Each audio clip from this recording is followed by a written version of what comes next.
Tonight on Studio 12 News, Lions clubs left in the lurch, Durham refs take anti-bullying to heart, and the next Final Fantasy creator could welcome from UOIT.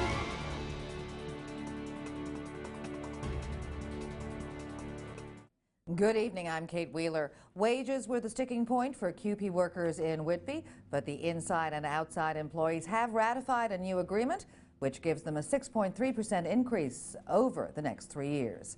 The increase is comparable to those in other Durham Region municipalities and provides some flexibility in shift scheduling to better meet the needs of the community. Whitby Chief Administrative Officer Rob Petrie says he's pleased they were able to reach an agreement without service interruptions. Based on the discussions that took place, we were able to reach agreement on what would be satisfactory to allow everybody to move forward, and we're happy to be there. I don't know the outcome of the ratification by the union, but they held their ratification vote on Tuesday night, and council ratified last night. So once both parties ratify the agreement, we're off to the races and back to work and business as usual. After serving the public for almost a century, the Whitby Lions Club is now the one looking for help. The club is seeking new members so it can continue lending a hand to the community. Studio 12's Heather St. Amand reports. We are looking for volunteers to help us with our passion.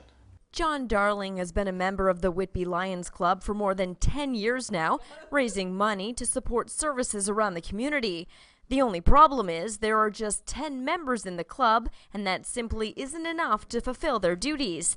The club has seen a decline in volunteers over the past couple of years and is hoping to attract at least a dozen new members as soon as possible. We're not asking for you to give up your life. We're asking you to give up a little bit of your time, and you'll find that the passion will grow within you and you'll understand where we all come from. For more than 50 years, the club has been involved in raising money for transportation services for the disabled and providing scholarships for students. But now they have had to turn down calls for help. Club Secretary Christine Lutchford says in 2011 there were about 20 active members, but that has dropped by half. I think it's mainly that we're now a commuter town and people really just don't seem to be able to find the time. A lot of our members are my age. People who have already had their children, put them through college, and now find, wow, we don't have to take anybody to the ice rink tonight. We have a free evening. And really and truly, if you want to be out in the community and make the community a little bit more prosperous, a little bit more exciting, Lions is the place to be, really. The club is also struggling financially. The group meets at the Sports Garden Cafe and the Trinity Irish Pub near the AMC Theatre in Whitby because the club can't afford a home of its own. I would love a dozen members, and tomorrow would be fine. My phone lines will be working tomorrow. If you are interested in becoming a member, all you need to do is contact the Whitby Lions Club. The only requirement is you must be 18 years of age or older. Heather St. Amand, Studio 12 News, Whitby. Ottawa says it's going to improve the oversight of the Canada Mortgage and Housing Corporation. The finance minister has announced the CMHC is going to be monitored by the country's top financial regulator, and the Department of Finance will have the ultimate authority over CMHC's actions. We will also take action to ensure Canada's housing market remains strong and stable. To this end, our government has taken a series of proactive steps since 2008 to protect and strengthen the housing market and help prevent Canadian households from getting overextended. Today's legislation will enhance the governance and oversight framework for the Canada Mortgage and Housing Corporation to ensure its commercial activities are managed in a manner that promotes the stability of the financial system. Durham MP Bev Oda has now agreed to repay almost $3,000 she charged taxpayers for limousine service while staying at a posh hotel in London. The beleaguered Conservative minister had already coughed up more than $1,300 in hotel charges earlier this week after she upgraded to the Savoy for unknown reasons during a 2011 conference. A terse message from Oda's office says all incremental costs that should not have been expensed have now been repaid. But critics, including conservative-friendly taxpayer watchdogs, say Oda should be turfed from cabinet. It's a conservative invasion tonight in Durham Region. Laureen Harper will be making a stop in Oshawa tonight, attending a fundraising dinner for street youth. The Prime Minister's wife will help the centre celebrate the work it does and the young people it helps. Channel 12's Dan Carter will be emceeing the event at the Oshawa Golf and Country Club, and Canada's Defence Minister will be the keynote speaker at the Tribute to Our Troops dinner, recognizing 2 centuries of Canadians serving at home and abroad. Peter MacKay says men and women in uniform, including those belonging to Durham's Ontario Regiment, have helped to preserve peace around the world and defend our borders. The event gets underway at Deer Creek at 7:30. Durham police asking for the public's help after an armed robbery at the Beaverton Max convenience store on Mara Road. It happened just after 11 last night. The thief is described as a white man, 24 to 28 years old, 5 foot 8 inches tall and about 150 pounds. He was wearing a black snowmobile-style jacket with a checkered white and black design and dark-colored pants. He appeared to have a brown chinstrap beard. The Whitby Sports Hall of Fame welcomes 3 inductees this weekend.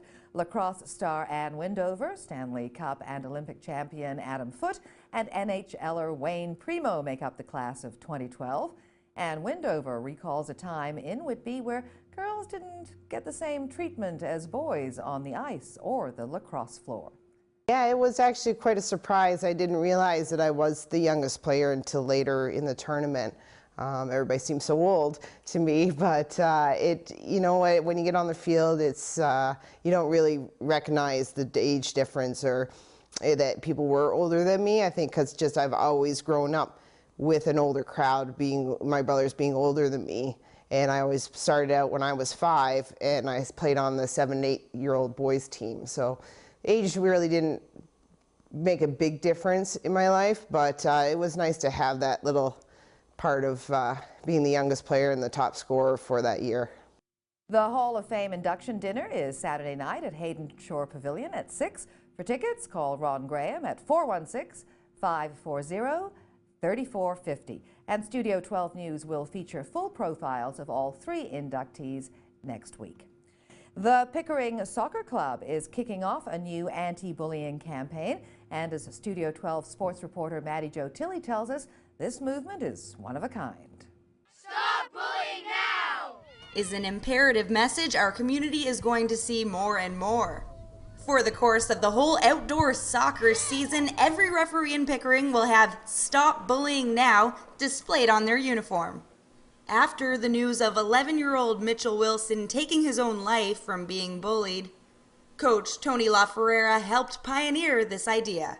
There was a picture of Mitchell Wilson on the wall. We have a picture of him at the club, and then we started talking about that, and one thing led to another, and we decided that, why don't we make this a full campaign in Pickering, using the soccer club and using the kids and the fields on the, in Pickering to make everybody aware of bullying. The former high school teacher and now kids coach says this initiative is the first of its kind in Canada, and the anti-bully message will reach thousands of spectators and players.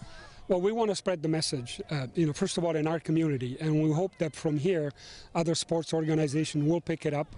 LaFerrera, touched by Mitchell Wilson's death, is spreading the anti-bullying message. He hopes the ref uniforms will reach all sports in every city across our nation. Maddie Jo Tilley, Studio 12 Sports. 10 Durham Region restaurants regrouping after a busier than normal Wednesday night, all in support of AIDS Durham. Studio 12's Alex Simpson was there. A taste for life had foodies out and about across Durham Region. Channel 12's Dan Carter pulled double duty behind the camera and as a host at the Brock House in Whitby, and Kate Wheeler hosted at Burb's Bistro and Bar in Pickering. You do know that this is the man responsible for trimming Eva Longoria's bushes. We know this! Studio 12 caught up with actor Ryan Carnes as he made his way around to all the restaurants. Yeah, it's been great. Had some great food, met some wonderful people, and gotten the opportunity to come around and say thank you to everyone. Everybody's having a lot of fun. I mean, the reactions have been full stomachs and fun and smiles. We were meant to do the prize draw right now, but in breaking news, a Pickering volunteer has gone rogue. Actually, he just got stuck in traffic, so we'll have to let you know who won the prizes tomorrow. Alex Simpson, Studio 12 News, Oshawa. Mike Judson joins us now for our first look at the forecast. And Mike, not as chilly today, but some more much-needed rain. How does Friday look as we get set for the weekend? Well, it may have only felt like it was less chilly today. The truth of the matter is we only hit a high of about 9 degrees. Yesterday, we got all the way up to 13. The difference, not as much wind today as we saw yesterday, so you didn't really get the effect of that warmth. Tomorrow, it's going to be even chillier, but at least we won't be seeing any rain. Let's take a look at the 9 to 5 forecast. 3 degrees to start the day under a mostly cloudy sky. Then we'll see a clearing trend, mostly clear in 7 on the way to our high at 5 p.m., where we'll hit about 8 degrees under a mostly clear sky. Kate? Thanks, Mike. If you want to get out and enjoy the sights and sounds of Oshawa, grab some friends or make some new ones on free tours around the city. The Jane's Walk initiative began in Toronto back in 2007. It's a chance for people to come together and learn more about their neighborhood. This is the first time Oshawa has participated. The 4 tours on May 5th and 6th will be at Lakeview Park, Camp Samac, the Hamlet of Columbus, and the Second Marsh. Regional and City Councillor John Aker encourages people to come out and enjoy the weekend. The purpose of us hosting Jane's Walk is to get more community involvement. Oshawa is going through a positive transition.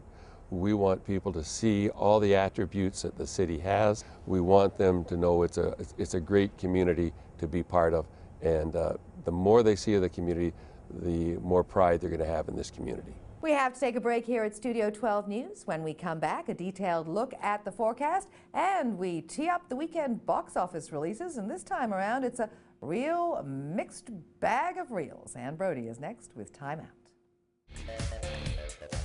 Studio 12 News is brought to you by General Motors of Canada.